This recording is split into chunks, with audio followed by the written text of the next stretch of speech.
有分量。那在我当演员的第一个10年，这个肯定对于我来说是一种鼓励。我一直都说自己的运气特别好，在去年有3个不同的角色和大家见面。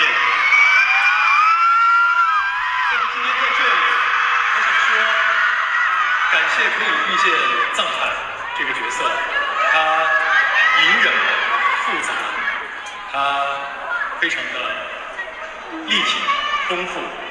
那要感谢郑晓龙导演、曹艺文导演，感谢编剧，感谢整个的创作团队，是你们的用心雕琢，才让这个角色拥有了灵魂。也要感谢我们一起合作的演员们，谢谢你们。更要感谢所有台前幕后的工作人员。那最后更要感谢这一路陪伴我、支持我、喜爱我的观众朋友们，谢谢你们。